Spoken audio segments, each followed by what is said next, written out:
एक बार महर्षि गालव जब प्रातः सूर्यार्घ्य प्रदान कर रहे थे, उनकी अंजलि में आकाश मार्ग में जाते हुए चित्रसेन गंधर्व की थूकी हुई पीक गिर गई। मुनि को इससे बड़ा क्रोध आया।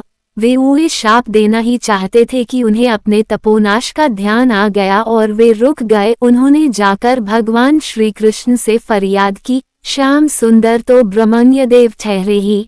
झट प्रतिज्ञा कर ली, 24 घंटे के भीतर चित्रसेन का वध कर देने की। ऋषि को पूर्ण संतुष्ट करने के लिए उन्होंने माता देवकी तथा महर्षि के चरणों की शपथ ले ली। गालव जी अभी लौटे ही थे कि देवर्षि नारद बिना झनकारते पहुंच गए। भगवान ने उनका स्वागत आतिथ्य किया। शांत होने पर नारद जी ने कहा, प्रभो, आप तो परमानंद कंद कहे जाते हैं। आपके दर्शन से लोग विषाद मुक्त हो जाते हैं, पर पता नहीं क्यों आज आपके मुख कमल पर विषाद की रेखा दिख रही है। इस पर श्याम सुंदर ने गालव जी के सारे प्रसंग को सुनाकर अपनी प्रतिज्ञा सुनाई। अब नारद जी को कैसा चैन आनंद आ गया। झटपट चले और पहुंचे चित्रसेन के पास। चित्रसेन भी उनके चरणों में गिर अपनी कुंडली आदि लाकर ग्रह दशा पूछने लगे। नारद जी ने कहा, अरे तुम अब ये सब क्या पूछ रहे हो?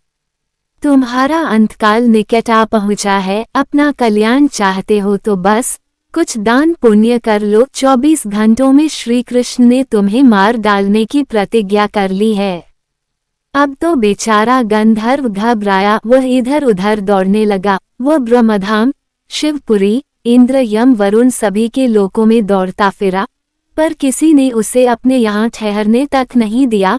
श्री कृष्ण से शत्रुता कौन उधार ले? अब बेचारा गंधर्वराज अपनी रोती पीटती स्त्रियों के साथ नारद जी की ही शरण में आया।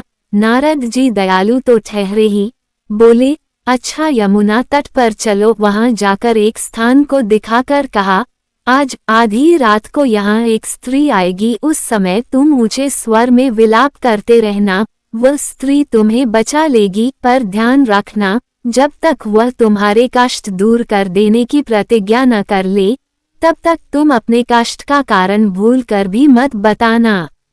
नारद जी भी विचित्र ठहरे। एक ओर तो चित्रसेन को यह समझाया, दूसरी ओर पहुंच गए अर्जुन के महल में सुभद्रा के पास। उससे बोले, सुभद्रे, आज का पर्व बड़ा ही महत्वपूर्ण है। आज आधी रात को यमुना स्नान करने तथा दीन की रक्षा करने से अक्षय पुण्य की प्राप्त होगी।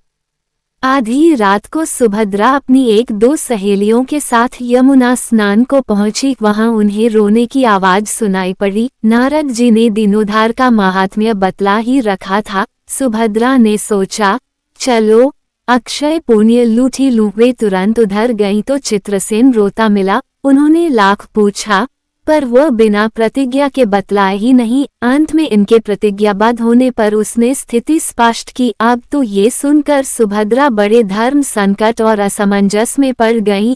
एक ओर श्री कृष्ण की प्रतिज्ञा, वह भी ब्राह्मण के ही के लिए, दूसरी ओर अपनी प्रतिज्ञा, अंत में शरणागत त्राण का निश्चय करके वे उसे अपने साथ ले गईं। घर जाकर उन्होंने सारी परिस्थिति अर्जुन के सामने रखी। अर्जुन का चित्रसेन मित्र भी था। अर्जुन ने सुभद्रा को सांत्वना दी और कहा कि तुम्हारी प्रतिज्ञा पूरी होगी।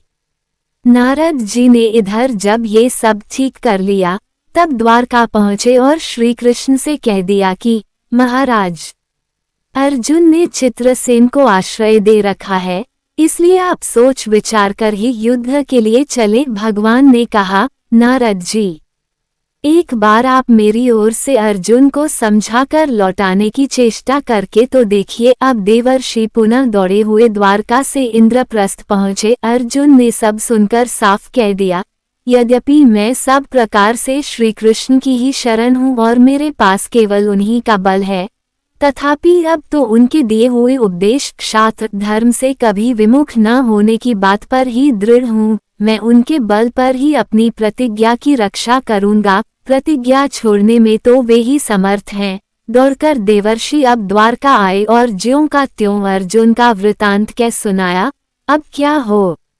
युद्ध की तैयारी हुई। सभी यादव और पांडव रण क्षेत्र में पूरी सेना के साथ उपस्थित हुए। तुमुल युद्ध छिड़ गया। बड़ी घमासान लड़ाई हुई।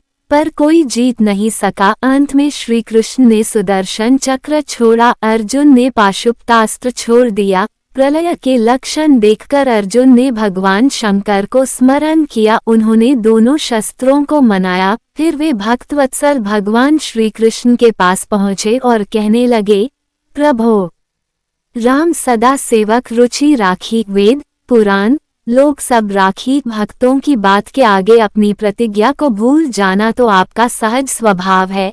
इसकी तो असंख्य आवृत्तियां हुई होंगी। अब तो इस लीला को यहीं समाप्त कीजिए। बाण समाप्त हो गए। प्रभु युद्ध से विरत हो गए। अर्जुन को गले लगाकर उन्होंने युद्ध श्रम से मुक्त किया, चित्रसेन को अभय किया। सब लोग धन्य धन्य कह उठे, पर गालव को ये बात अच्छी नहीं लगी। उन्होंने कहा, ये तो अच्छा मजाक रहा। स्वच्छ हृदय के ऋषि बोल उठे, लो मैं अपनी शक्ति प्रकट करता हूँ। मैं कृष्ण, अर्जुन, सुभद्रा समेत चित्रसेन को जला डालता हूँ। पर बेचारे साधु ने ज्यों ही जल हाथ में लिया, सुभद्रा बोल उठी, मैं यदि कृष्ण की भक्त हूँ और अर्जुन के प्रति मेरा प्रतिव्रत्य पूर्ण हो तो ये जल ऋषि के हाथ से पृथ्वी पर न गिरे। ऐसा ही हुआ। गालव बड़े लज्जित हुए। उन्होंने प्रभु को नमस्कार किया और वे अपने स्थान पर लौट गए। तदनंतर सबो अपने अपने स्थान को पधारे।